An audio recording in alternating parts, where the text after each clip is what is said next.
আমরা Korean drama বলতে শুধু রোম্যান্টিক সিরিজই বুঝি, কিন্তু আজ তোমাদের কাছে একটা Korean psycho thriller movie explain করব, যার টুইস্ট শেষ পর্যন্ত তোমাদের ধরে রাখবে। আচ্ছা, বাংলাদেশের অনেক বন্ধু আমার ভিডিও দেখছো কিন্তু চ্যানেলটাকে সাবস্ক্রাইব করছো না। প্লিজ তোমরা একটু আমার পাশে থাকো, আর কোন কোন সিরিজ তোমরা দেখতে পছন্দ করবে তা আমাকে কমেন্টে একটু জানাতে পারো। তাহলে চলো ভিডিওটি শুরু করি। এই মেয়েটির নাম লি নামি, যার ভীষণ মোবাইল অ্যাডিকশন রয়েছে। সকাল থেকে উঠে রাতে শুতে যাওয়া পর্যন্ত মোবাইলে একদিন রাতে পার্টি করে ফেরার পর নেশার ঘরে ফোনটিকে বাসে ফেলে রেখে বাড়ি চলে যায়। কিছুক্ষণ পর মোবাইলটি একজন তুলে নেয়। পরের দিন একটি ছেলেকে দেখায়। ছেলেটির কাছেই নামির ফোনটি থাকে। নামির বন্ধু নামিদা সকালে নামিকে ফোন করলে ফোনটি ওই ছেলেটি রিসিভ করে আর আগের নিজের রেকর্ড করা একটি মেয়ের ভয়েস দিয়ে কথা বলে। জানায় নামি ফোনটি ফেলে গেছিল, এখন তার কাছে আছে। নামিদা বলে ও নামির বাড়ি গিয়ে জানাচ্ছে। এরপর নামিদা নামির বাড়ি গেলে ওকে কোথাও খুঁজে পায় না। শেষে দেখে বাইরে একটি খাটের নিচে নেশার ঘরে শুয়ে পড়ে আছে। সকালে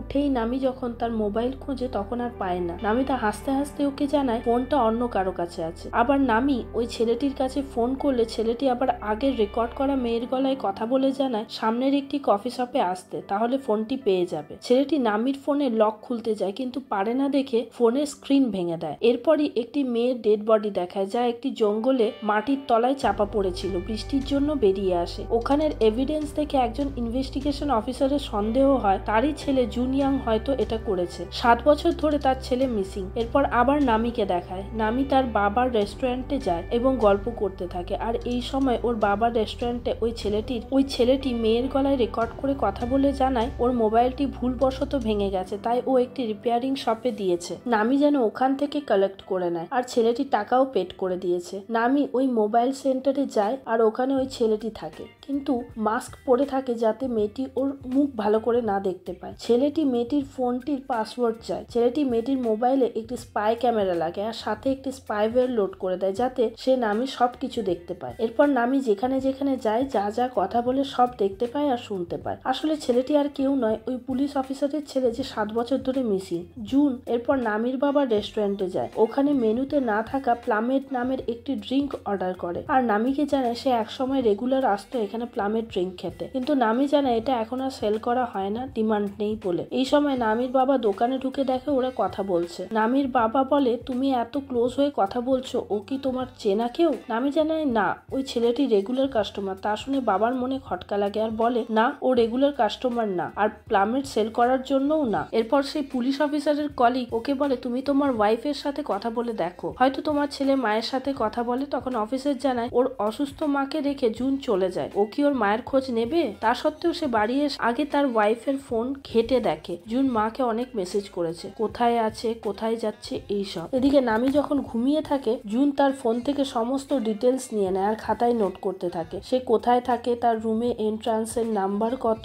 ল্যান্ডলর্ড থাকে না ওর সাথে, এইসব। এরপর একটা সময় দেখায় জুন তার ল্যাপটপে তার আগের শিকার অর্থাৎ যে মেয়েটির লাশ জঙ্গলে পাওয়া গেছিল তার ছবি ওয়ালপেপারে ছিল, তাকে সরিয়ে নামিকে রাখে, অর্থাৎ এর পরের শিকার নামি। এরপর নামি সকালে অফিস গেলে নামির বস নামিকে ডেকে বলে ওদের কোম্পানি খুব বড় একটা প্রজেক্টে কাজ পেয়েছে। বস নামির কাজে খুশি হয়ে তার স্যালারি ডাবল করে দিচ্ছে, যা শুনে নামি খুশি হয়ে যায়। তার কলিগদের বলতে গেলে বস বলে এখন না, পরে জানাতে। পরের দিন ওই পুলিশ অফিসার তার ওয়াইফকে জিজ্ঞেস করে জুনিয়াং কোথায় আছে। সে জানায় সে জানে না। তখন অফিসার জানায় আমরা গতকাল একটা বডি পেয়েছি, আমার সন্দেহ ওকে জুনই মার্ডার করেছে, কিন্তু ওর ওয়াইফ জানায় জুনের এরকম করতেই পারে না। তারপর অফিস থেকে মেসেজ এলে ও বেরিয়ে যায়। এরপর জুনিয়াংকে দেখা যায় নামির বাড়ি গিয়ে সমস্ত কিছু চেক করছে আর জিনিসপত্র ঘেটে দেখছে। এই সময় ড্রয়ার চেক করে নামির আরেকটি ফোন পায়। অন্যদিকে জিমান মানে জুনিয়াং এর বাবা ওর কলিগের সাথে কথা বলে জানতে পারে জুনিয়াং কোনো ফোন ইউজ করে না আর ওর একটি ফোন রিপেয়ার শপ আছে, আর জুনের অ্যাড্রেস পেয়ে ও জিম্যানকে দেয়। জুন তার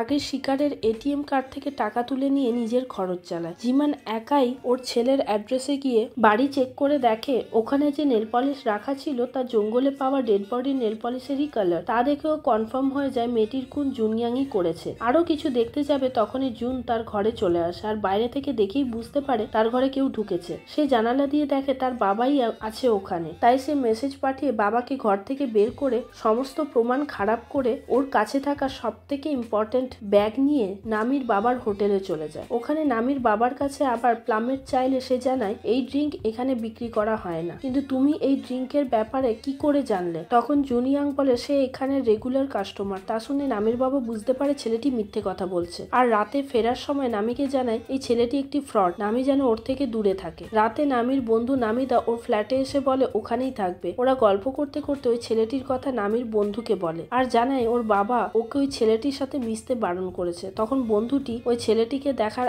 আগ্রহ প্রকাশ করে। তখন নামি কথা দেয় নিশ্চয়ই ওদের ইন্ট্রোডিউস করিয়ে দেবে। অন্যদিকে জিমান মারা যাওয়া মেয়েটির মায়ের সাথে কথা বলে, জানতে পারে তার মেয়ের ফোনটি হারিয়ে গেছিল। একটি মহিলা ফোনটি খুঁজে পেয়ে কাঁচ ভেঙে যাওয়ায় রিপেয়ার সেন্টার থেকে আনতে বলে। তারপর থেকে নানা রকম বাজে ঘটনা ঘটতে থাকে, যা এখন নামির সাথে হচ্ছে। তারপর মেয়েটি মারা যায়। নামির বাবা রাতের বেলায় একটি পার্সেল নিতে যখন বাইরে যায়, জুনিয়াং ওর ঘরে ঢুকে ওকেই আটকে রাখে আর দেখায় কিভাবে ওর মেয়েকে ট্র্যাক করছে। ওই রাতেই বৃষ্টি হওয়ার জন্য ওই জঙ্গল থেকে 8টি লাশ পাওয়া গেছে। পরদিন সকালে নামি উঠে ওর মোবাইল চেক করতে গিয়ে দেখে ওর বস ওকে অনেকগুলো মিস কল করেছে, কেউ ওর অ্যালার্ম অফ করে দিয়েছে আর ফোন থেকে অনেকের কাছে উল্টোপাল্টা মেসেজ গেছে। এই দেখে যখন অফিস পৌঁছে তখন দেখে অফিসের কলিগরা ওর ওপর খুব রেগে আছে। ওদের সবাইকে বোঝানোর চেষ্টা করে যে ওর ফোন কেউ হ্যাক করে নিয়েছে, কিন্তু কেউ ওর কথার গুরুত্ব দেয়নি। ওর বস ওর কাছে এসে বলে ওর এইসব পোস্টের জন্য সব ডিল ক্যান্সেল হয়ে গেছে আর ওকে ধাক্কা মেরে ফেলে দেয়। বসের এই ব্যবহারেও খুব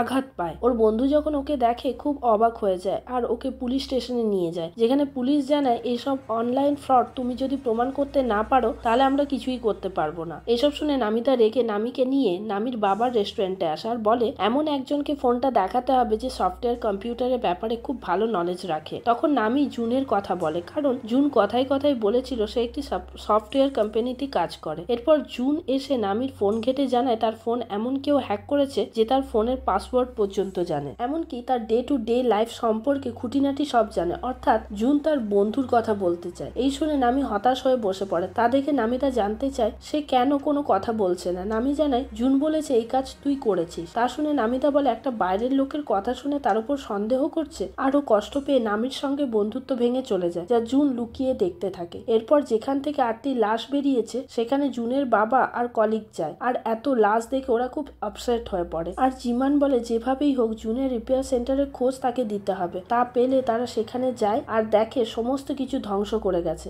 অন্যদিকে নামি তার বন্ধুর জন্য আগের ভিডিওগুলো দেখতে দেখতে কাঁদতে থাকে আর এক সময় ফোনটা ছুঁড়ে ফেলে দেয় আর স্ক্রিন ভেঙে যায়। তা দেখে তার মাথায় আসে মোবাইল হারানোর পর থেকেই এই সমস্যাগুলো শুরু হয়, তাহলে নিশ্চয়ই কাজটা ওই রিপেয়ার সেন্টার থেকেই শুরু হয়েছে। তাই সে ওখানে যায়। ওখানে জিম্যান আর কলিগকে দেখতে পায়। ও আসার আগে জিম্যান কাগজপত্র দেখে বুঝে যায় জুনের নেক্সট টার্গেট লি নামি। আর যখন নামি গিয়ে ওর পরিচয় দেয় তখন বুঝতে পারে তারা এরপর জুন ওর নতুন শিকার। ওরা কিন্তু এই কথা নামিকে জানায় না। নামি ওদেরকে সবকিছু বলার পর জানায় এরপর ওই শাস্তি দেবে জুনকে, আর প্ল্যান করে বলে ও জুনকে ফোন করে ডাকবে ওর বাড়িতে, তখন যেন এরা ওকে ধরে নেয়। এরপর নামি মেসেজ করে জুনকে ওর বাড়িতে ডাকে। জুন ওর পুরো গেট আপ চেঞ্জ করে নেয়, মানে চশমা খুলে চুল কেটে অন্যরকম দেখতে হয়ে যায়। আর তারপর নামির বাড়িতে যায়, কিন্তু বাড়ির নিচেই পুলিশ অফিসাররা ওয়েট করছিল এবং ওকে ধরে নেয়। কিন্তু যেহেতু ও দেখতে একদম অন্যরকম হয়ে গেছিল তাই কেউ ওকে চিনতে পারেনি। অর্থাৎ ওর নিজের বাবাও 7 বছর আগে হারিয়ে যাওয়া ছেলেকে চিনতে পারলো না। উল্টো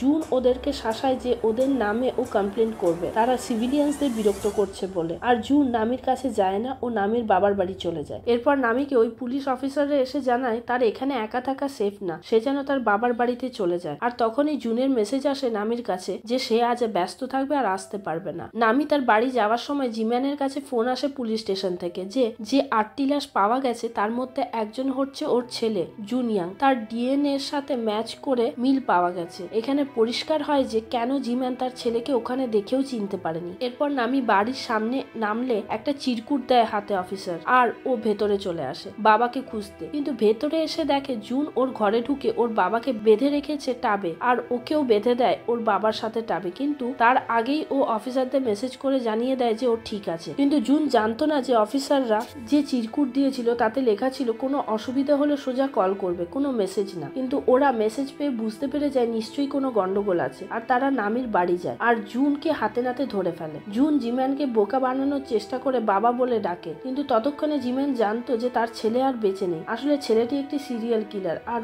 ও আসল জুনিয়াংকে মেরে জুনিয়াং এর পরিচয় নিয়ে এতদিন এতগুলো খুন করে গেছে। ওর কাছে আসল জুনের ফোনটাও পাওয়া যায়, যেখানে জুনের মারা যাওয়ার আগের ছবি পাওয়া যায়। কিন্তু তাও জিম্যান ওকে মারতে পারে না, বন্দুক তাক করে রেখে দেয়। অন্যদিকে নামি বেঁচে গেলেও ওর বাবার জ্ঞান ফিরে আসছিল না বলে ও খুব রেগে গিয়ে জিম্যানের কাছ থেকে বন্দুক বন্দুকটা কেড়ে নিয়ে ওই সাইকোকে গুলি করে মেরে দেয়। এরপর নামির বাবার জ্ঞান ফিরে আসলে নামি বাবার কাছে ক্ষমা চায়, তার জন্যই বাবাকে এই সিচুয়েশনে পড়তে হয়েছে। এরপর সিন চলে যায় অনেক পরে, যখন আবার সবকিছু নর্মাল হয়ে এসেছে, তখন কেউ একজন আবার লুকিয়ে ফটো তুলছে দেখা যায়। আর এখানেই মুভিটি শেষ হয়। আসলে ডিরেক্টর এখানে ওপেন এন্ডিং রেখে দিয়েছে বাংলার ছোট গল্পের মতো। তোমাদের যদি ভিডিওটি ভালো লাগে তাহলে প্লিজ লাইক, শেয়ার, সাবস্ক্রাইব অবশ্যই করো। Thanks for watching.